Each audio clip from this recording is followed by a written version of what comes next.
Hello again, my dear viewers. Today is March 15th.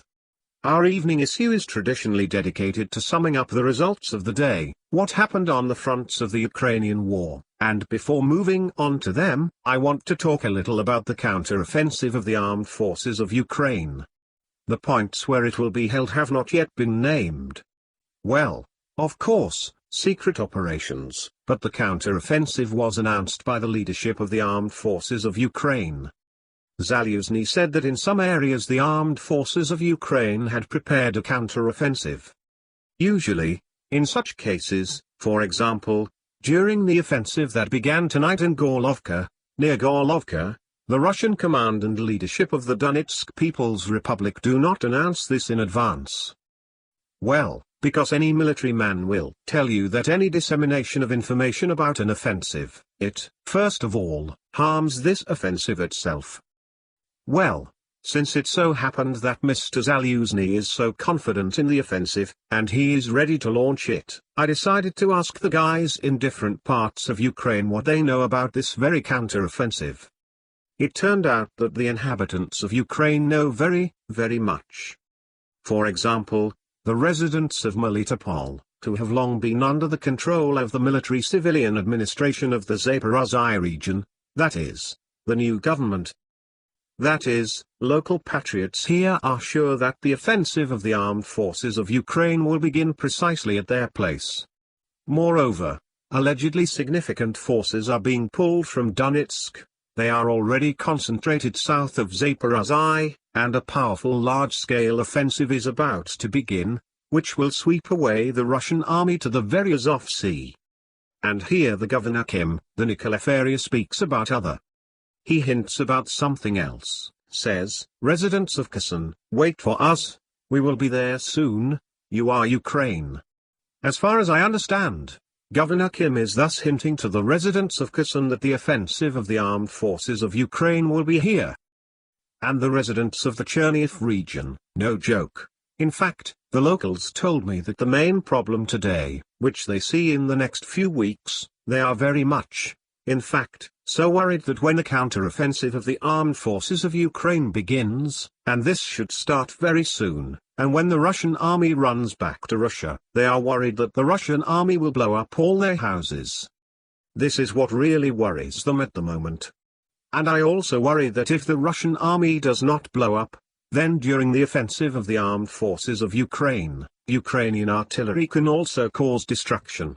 This is what worries people today, residents of Ukraine. You know, when I listened to this today, I caught myself thinking when I was studying history, the Second World War of 1945, when the Germans are desperately fighting in the distance, then they return to Berlin, then in surrounded Berlin they passed from mouth to mouth, that we still have to hold out a little more, just about the army of General Wenck will come and de-block Berlin. And all this is done in order to prolong the agony of the regime. Here is what is happening in Ukraine today, including the counter-offensives of the armed forces of Ukraine announced in the media, but not yet discovered anywhere. All this recalls the agony of Nazi Germany. When, having obvious problems on the fronts, the country's leadership goes out of its way, trying to convince the population about the imminent future victory. No, of course, I could be wrong. Maybe tomorrow we will learn about some powerful counter-offensive of the armed forces of Ukraine. I will definitely tell you about it, but so far it is not visible. Moreover, it is not visible purely from a military point of view. Well, here, for example, if you hit from Zaporozhye to Melitopol, all the main bridges are blown up. Accordingly, in order to advance, we need, firstly, gasoline and diesel fuel. Where to get gasoline and diesel fuel in such quantities is a big problem. Okay, let's say we found it. Still need to establish pontoon crossings.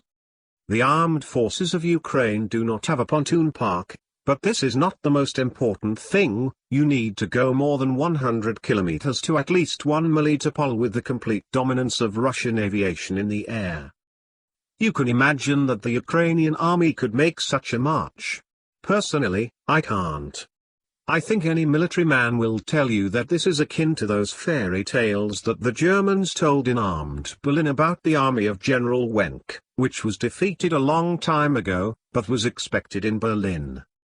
Well, enough about the fairy tales that the Ukrainian headquarters is spreading. Let's see what's going on in Ukraine. What is near Gorlovka?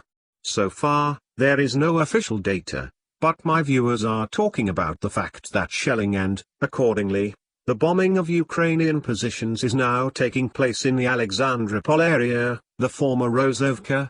This is a suburb of New York. By the way, New York. No kidding, there is such a settlement in the Donetsk region. It was specially called New York, in defiance of the Russians. That is, in fact, the fighting today takes place in the very suburbs of New York. If you look at the map, the distance from the place where Russian artillery is hitting today Russian aviation is about 15 kilometers from the original front line where it was a day ago. I don't know exactly where the infantry is now, however, fighting is already going on here today, more than 15 kilometers from the front line. South of Kurakhovo, Russian troops stopped about 80 kilometers from Kurakhovo. There is such a small river and the front line runs approximately here. Severodonetsk and Rubizn are being cleaned up. The troops of the Luhansk People's Republic have entered both Rubizno and Severodonetsk, are advancing towards the river, and in general, they must very soon complete the cleansing of these settlements and gain a foothold on the left bank of the Seversky Donets. Most likely, they will not be able to advance further, and Lysychansk will remain under the control of the armed forces of Ukraine for the time being. But near Slavyansk, the situation more or less cleared up. Last night, the armed forces of Ukraine blew up the crossings across the Seversky Donets near Svyatogorsk. 2 crossings were blown up. Usually the armed forces of Ukraine do this when Russian troops are directly approaching this place.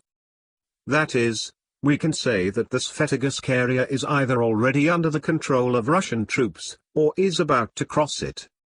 It was here that an artillery from the vicinity of Slavyansk fired yesterday and is firing today. It's really about 15 kilometers to this place. Here's another indirect confirmation that the front is gradually rolling south towards Slavyansk. In Kharkiv, there are local battles in the Durgarki region, in the region of the local organ.